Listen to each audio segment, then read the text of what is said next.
Olá, este seminário será sobre habilidade comunicativa, writing. Eu apresentarei juntamente com Leonardo e Vinícius. Como eu não poderei estar presente em sala neste dia, eu farei esta apresentação de maneira remota por meio deste vídeo. Bom, começaremos definindo o processo da escrita na educação base, tanto por linhas teóricas, que neste caso nos embasaremos em Oliveira, e também na BNCC. Em ambos os casos, define-se a escrita como um processo para o ensino e aprendizado de língua estrangeira dentro da educação básica. Bom, mas por que é necessário definir a escrita como um processo? Bom, anteriormente tomava-se a escrita como um produto, ou seja, algo pronto, acabado, que começa quando o aluno coloca a tinta no papel, seja da caneta ou seja escrevendo, e termina quando ele coloca o último ponto final e entrega para o professor para ser avaliado. As concepções mais recentes, elas tomam a escrita como um processo de produção, ou seja, ela não começa exatamente quando começamos a escrever, a grafar o nosso texto. Começa muito antes com a nossa organização de ideias, o nosso planejamento, sobre a situação enunciativa com a qual terá que ser lidada. E ela contínua, ou seja, ela não acaba quando se coloca o ponto final e se entrega para um professor. Ela é contínua no sentido de que o professor pode assumir uma posição de revisor e de coprodutor também deste texto. O que isso significa? Que é possível que haja reescrita e também considerando que os processos enunciativos nunca são idênticos. O que isso significa dizer? Que a cada momento que se passa, em cada situação, a pessoa ela se torna mais experiente, tem outras vivências e dessa forma o discurso ele muda. Nunca se diz algo da mesma forma duas vezes. E o que isso quer dizer na prática? Que não existem duas situações enunciativas iguais. Isso é impossível. Dizer fogo pode ser um texto quando na primeira vez que eu digo. Na segunda vez que eu digo, isso tem outro sentido. Então, é necessário, para esta perspectiva, se atentar na escrita como um processo, ou seja, entender que esse aluno ele vai conduzir o processo de escrita e esse processo ele pode ser mediado pelo professor e ele vai aos poucos levando e produzindo o texto e ele nunca está pronto e acabado. É sempre possível reescrever e revisar. E como que podemos conduzir esse processo de escrita? Bom, para Oliveira, a escrita ela se dá por condições, planejamento, produção, revisão e reescrita. Aqui eu gostaria de retificar um pouquinho a questão da terminologia. Escrita geralmente é associada à concepção de linguagem que trata a língua como um instrumento ou que trata a língua como apenas uma expressão do pensamento. Para esta perspectiva, geralmente, é mais interessante usar o conceito de produção textual. Então, aqui eu vou usar as duas terminologias como sendo idênticas, escrita e produção textual.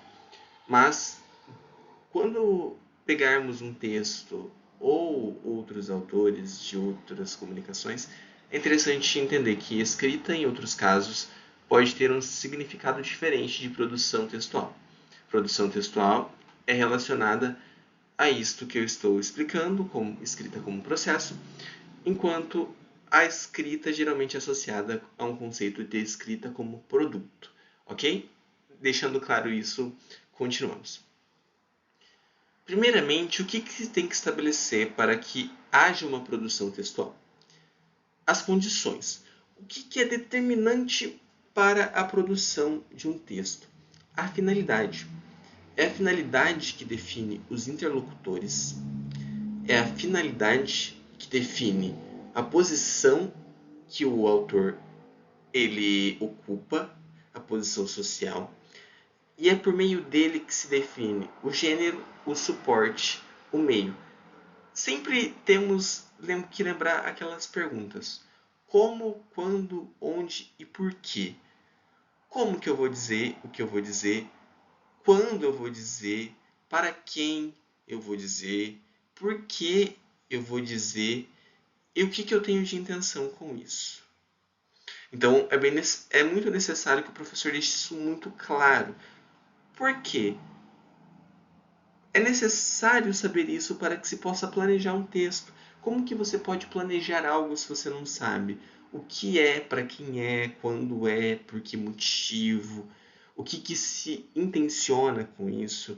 E usando intenção não só como uma intenção frívola, mas como uma finalidade. Qual é o fim deste texto? Então, dadas as condições de produção, que podem ser também utilizadas como CP, talvez em algum momento eu possa acabar abreviando condição de produção para CP.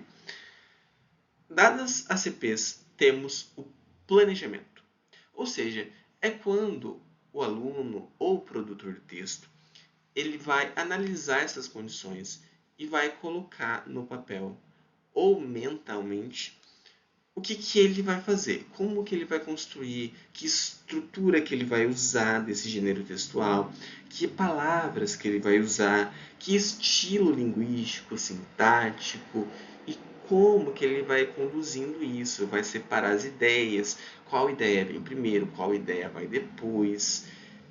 E aí, a partir deste planejamento, é que se torna possível a produção textual, que é essa produção independente, que é a hora que o aluno para, senta ou em pé, sei lá de que maneira que vai fazer isso, porque considera-se, nesse caso, apenas a escrita, mas podemos pensar também esse processo para produções de orais, né?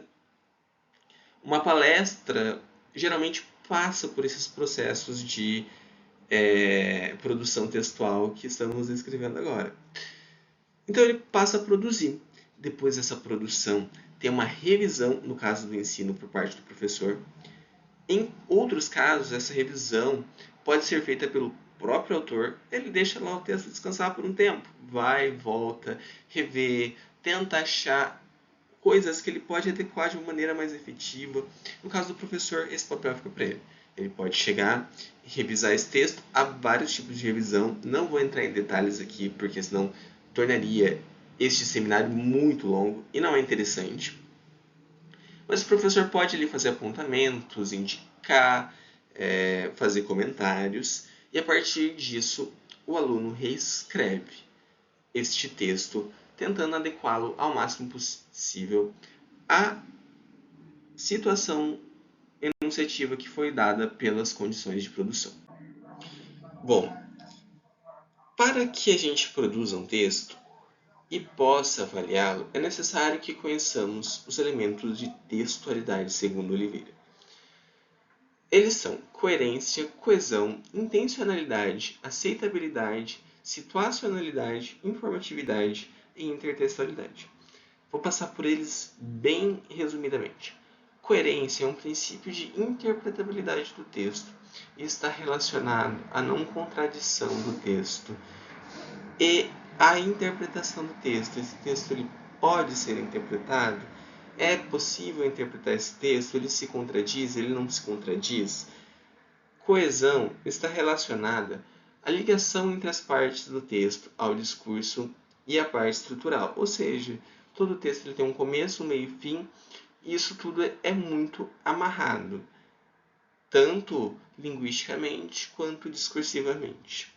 Além disso, todo o texto tem uma intenção. E essa intenção ela pode ser explícita ou implícita, mas é necessário ter. Não há texto sem intenção. Outro fator que se deve considerar é a aceitabilidade. O que é aceitabilidade?